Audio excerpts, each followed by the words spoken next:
안녕하세요. 오늘은 8월 8일 월요일입니다.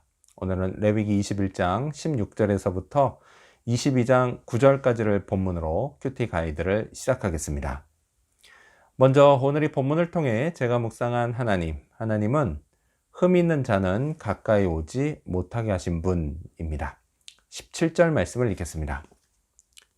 아론에게 말하여 이르라. 누구든지 너의 자손 중 대대로 육체에 흠이 있는 자는 그 하나님의 음식을 드리려고 가까이 오지 못할 것이니라. 아멘. 아론의 자손은 태어나면서부터 제사장으로 태어났습니다. 하지만요, 그들 중에서 육체에 흠이 있는 자는 하나님께 가까이 나와 음식 제물을 드리며 제사할 수 없었습니다. 그 당시 하나님 앞에 서는 제사장, 이들은 인간을 대표했습니다. 그렇기 때문에 온전하지 못한 모습으로 서는 건 상상도 할 수 없는 일이었습니다.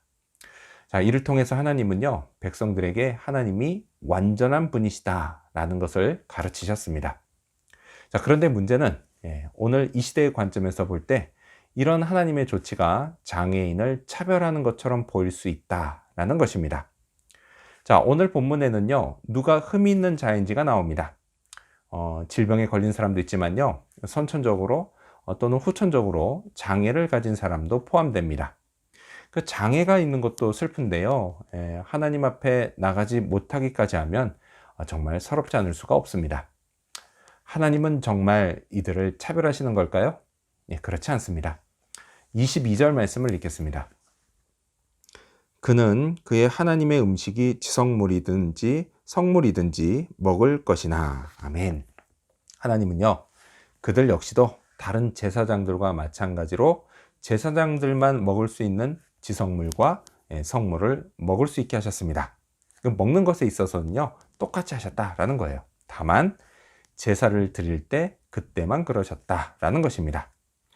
하나님은요, 누가 약하다고 차별하지 않으십니다. 오히려 그런 자들을 더욱 잘 돌봐주십니다. 자, 그래도 어쨌든 하나님은요, 제사장이 하나님 앞에 설 때 온전할 것을 요구하셨습니다. 자, 그리고 이 요구는요, 오늘날에도 여전합니다. 그래서 저는 예수님이 필요합니다. 제가 예수님을 힘입을 때 저는 하나님 앞에 온전한 모습으로 서게 됩니다.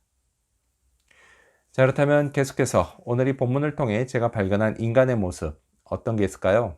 오늘은 다시 정해질 수 있었던 제사장들을 볼 수 있습니다. 제사장에 관한 규례는 특히 엄격했습니다.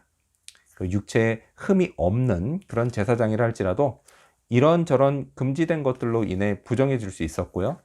그러면 하나님 앞에 나올 수 없었습니다.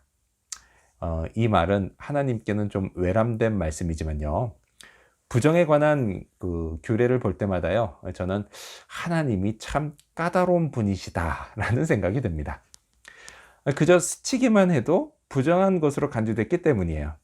어쩜 이때 이 당시 제사장들, 특히요, 하나님을 정말 정성을 다해 섬기려고 했던 제사장들 중에는 신경쇠약에 걸린 자들도 있지 않았을까 모르겠습니다.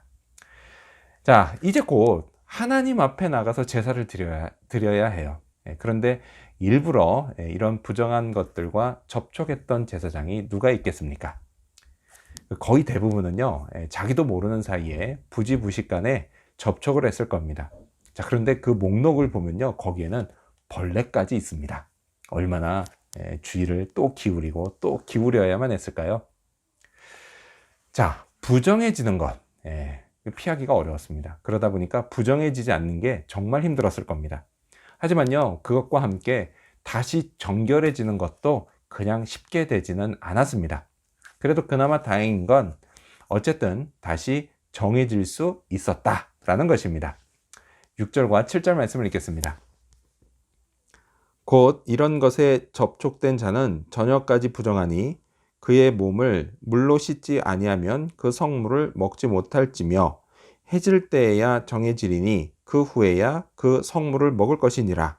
이는 자기의 음식이 됨이니라. 아멘.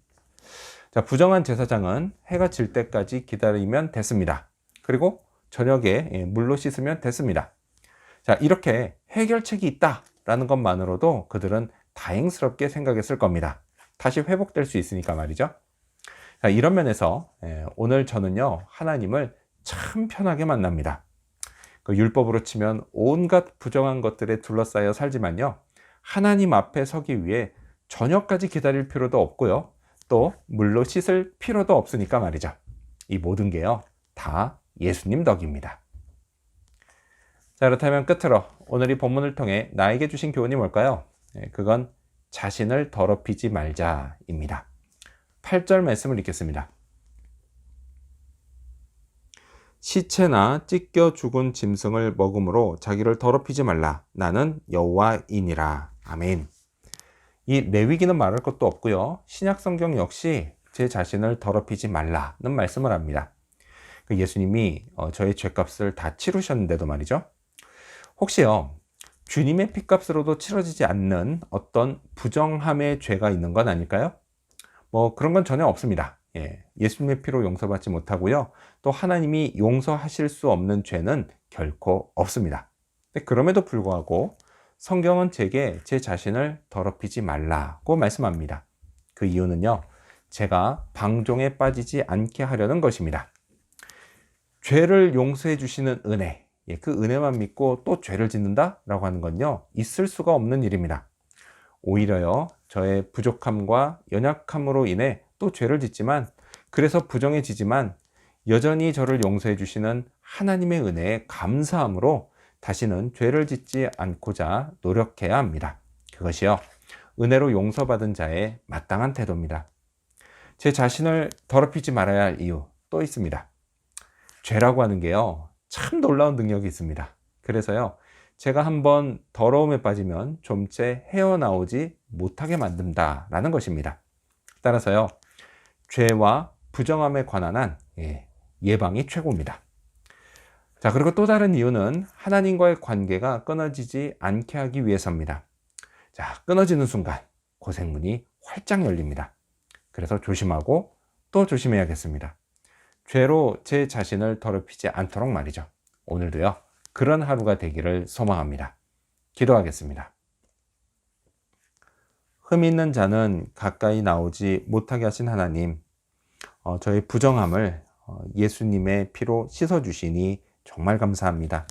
그리고 또 저를 용서해 주시는 그 은혜도 정말 감사합니다. 이 은혜를 기억하면서 제 자신을 더럽히지 않도록 주의하게 하여 주시옵소서.